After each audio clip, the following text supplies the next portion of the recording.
কি জটিল বাবু, এত বড় মাছ নিয়ে কোথায় চললেন? আজ কোটিপতি বাড়ির ছেলে আসছে গো আমার ছোট মেয়েকে দেখতে, বুঝলে?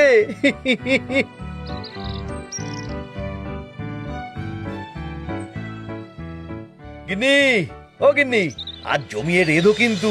না বাবা, আমি এ বিয়ে করতে পারবো না। আমি তমালকে ভালোবাসি আর ওকেই বিয়ে করব। হ্যাঁ গো, আর শুনেছি ছেলেটার স্বভাব চরিত্রও তো নাকি সুবিধার নয়। শোনো গিন্নি, এই যুগে ভালোবাসা নয়, লাগে টাকা। অন্যকে ঠকিয়ে যে টাকা উপার্জন করে সে টাকা আমার চাই না বাবা। তোমার দিদিকে অপাত্রে দান করার মতো ভুল আমি তোমার বেলায় আর করব না। আমার ঠিক করা কোটিপতি ছেলের সাথেই তোমার বিয়ে হবে, এই আমি বলে দিলাম। বাবা,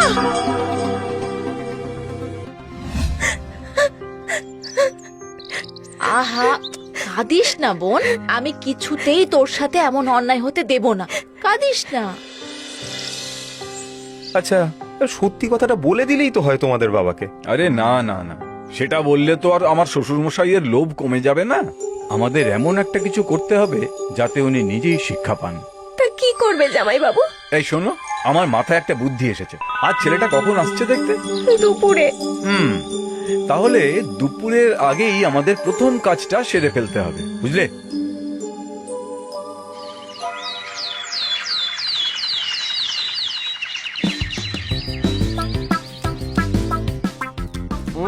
দেখুন কাকা, আমি কিন্তু লোক জানিয়ে বিয়ে করতে পারবো না। হ্যাঁ, পুলিশ এমনিতেই আমাকে খুঁজছে।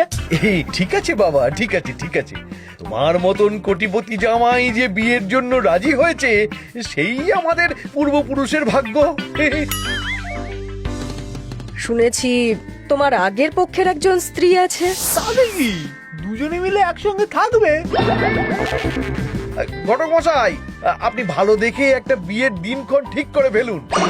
আগে আগামী আশ্বিনেই একটা ভালো দিন আছে, কিন্তু এসব কথা কি আর মিষ্টি মুখ না করালে হয়? ঠিকই তো, এখনো তো মিষ্টি দিয়ে গেল না গোপাল।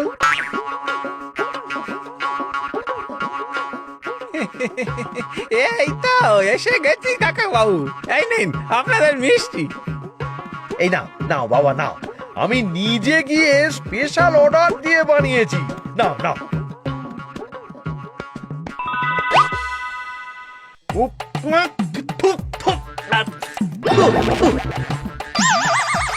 ছি ছি ছি ছি ছি, এ তো একবারে নুনে পোড়া। হ্যাঁ, কি বলছো?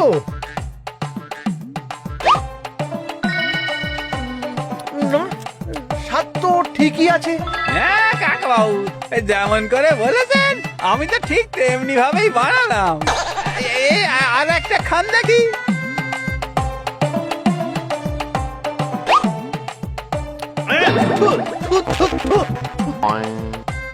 ছি ছি ছি ছি ছি ছি, এগুলো কি ঠাট্টা মস্করা হচ্ছে আমার সঙ্গে?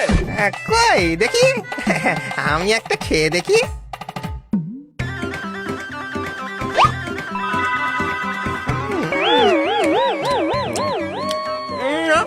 স্বাদ তো অপূর্ব। এ এ কি ভুতুরে কাণ্ড রে বাবা!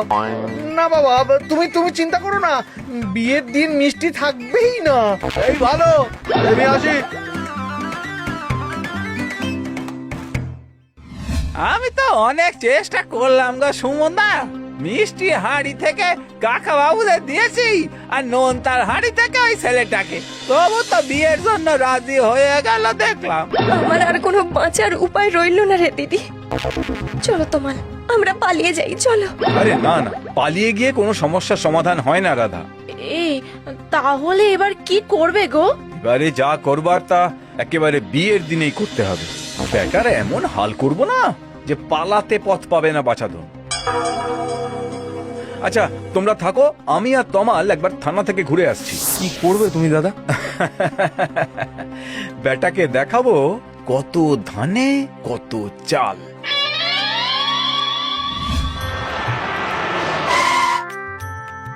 এসো এসো জামাই, এসো এসো বাবা, এবার ভালো হয়ে বিয়েটা সম্পন্ন হলেই হয়।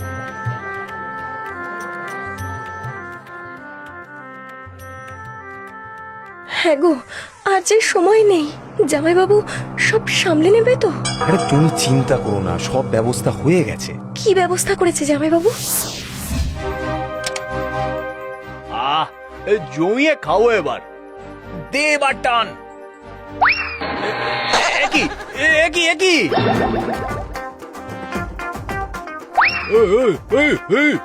কি আমার পাপড়টা আকাশে ভাসছে। এই এই এই আমার মিষ্টি কোথায় গেল? জব্বর ভয় পাওয়া না গেছে সুমনদা।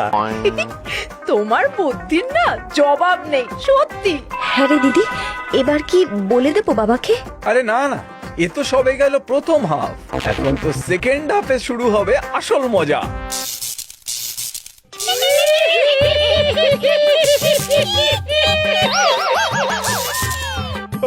ও মাগো, ও বাবা গো, মাগো বাবা গো।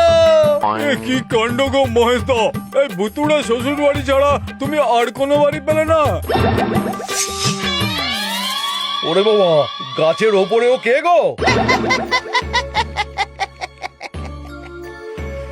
আমি এ বাড়ির বড় কর্তা রে, আমার অনুমতি ছাড়া বিয়ে দিচ্ছিস হতভাগা জটিল। বাবা তুমি? হ্যাঁ আমি রে, আমি। একটা গুন্ডার সঙ্গে আমার নাতনির বিয়ে দিতে লজ্জা লাগে না তোর? জানো ঠাকুরদা, আমি বাবাকে অনেকবার বলেছিলাম, কিন্তু কোটিপতি দেখে বাবা আমার কোনো কথা শুনতে চাইলো না। সব কটাকে ধরে ঘর মটকে দিলেই কথা শুনবে এবার থেকে। দে তো বন্দুকটা, আজকে শেষ করে দেবো ভূতার ঠাকুরদাকে। করবি করবি নাকি গুলি? নামবো নাকি নিচে?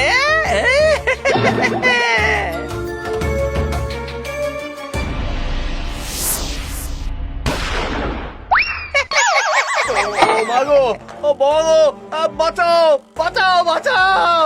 বাঁচাবে না, কেউ বাঁচাবে না। সব দোষ নিজের মুখে স্বীকার না করলে কেউ বাঁচাবে না তোকে। করছি করছি, স্বীকার করছি। আমি গুন্ডা, বদমাস, ডাকাতি করি, 10টা খুন করেছি, 5টা বিয়ে করেছি, মানুষের অনেক ক্ষতি করেছি। আমি কোনোদিন কারোর কোনো ক্ষতি করব না, চলে যাচ্ছি আমি। না না না না না না না, কান মুলে তোকে নিয়ে যাব মামার বাড়ি। এই কই হে দারোগা, দারোগা বাবু, ভিতরে আসুন, ভিতরে আসুন। অনেক দিন ধরে তোকে খুঁজছিলাম, প্রমাণ পাচ্ছিলাম না বলে ধরতে পারছিলাম না। আজকে নিজের মুখেই যখন স্বীকার করলি, তখন তার বাকি রইল না কিছু। ওই ধরো, বেঁধে সব কটাকে নিয়ে চলো থানায়।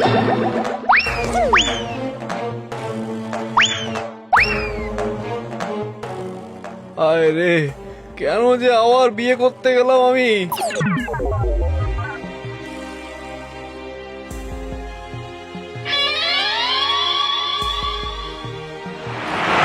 বাবা, বাবা গো, আমাকে ক্ষমা করে দাও বাবা। ক্ষমা তোর নেই জটিল। টাকার পেছনে ছুটতে গিয়ে যে মানুষকে ভালোবাসতে ভুলে যায়, তার তো কোনো ক্ষমা হয় না বাবা। এই গুন্ডার সাথে বিয়ে হলে জীবনে টাকাই পেত মেয়েটা, সুখ পেত না। না না না বাবা, না না, রাধা যাকে চায় তার সাথেই বিয়ে দেবো। তুমি শুধু আমাকে ক্ষমা করে দাও বাবা। কোথায় কোথায় আমার ছোট জামাই? এসো এসো বাবা, এসো এসো, নিজ গুণে আমাকে ক্ষমা করে দিও বাবা। হ্যাঁ বাবা, আপনি চিন্তা করবেন না, রাধার জীবনে সুখের অভাব হবে না। বলছি, এবার তাহলে আমাদের বড় মেয়েটাকেও মেনে নাও না গো। হ্যাঁ হ্যাঁ কলি, এই যে বাবা, আর আমার বড় জামাই? বড় জামাই আসবে, কিন্তু তার আগে আমাকে যে বিদায় নিতে হবে। তবে যাওয়ার আগে শুনে যাব তুই কি শিখলি। শিখলাম জীবনে টাকাটাই সব না, আসল কথা মানুষে মানুষে ভালোবাসা।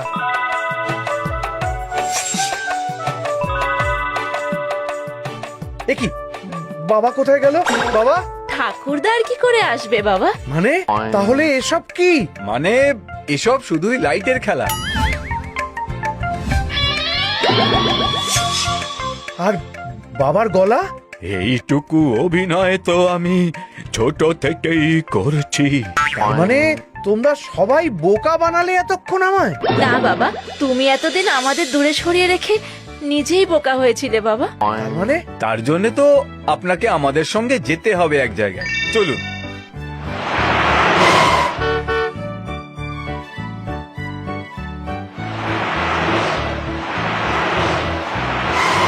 এই যে, এই হচ্ছে আমাদের পৈতৃক বাড়ি। এত বড় গাড়ি, বাড়ি, তার মানে তো তুমিও তো অনেক বড় লোক। এসব কথা আমায় আগে বলনি কেন? কারণ আমরা চেয়েছিলাম যে আপনি আমাদের ভালোবাসাকে সম্মতি দিন, টাকা পয়সাকে নয়। আর তমাল আমার পিস্তুত ভাই, ওরও টাকার কোনো অভাব নেই। অভাব শুধু এখন একটাই আছে, কি বাবা? আমার মানুষকে সম্মান আর বিশ্বাস করার অভাব। এতদিন টাকার পেছনে ছুটে একথাই বুঝলাম, আমার চেয়ে মূর্খ আর পৃথিবীতে কেউ নেই। এসো এসো, আজ তোমাদের প্রাণ ভরে আশীর্বাদ করি, এসো।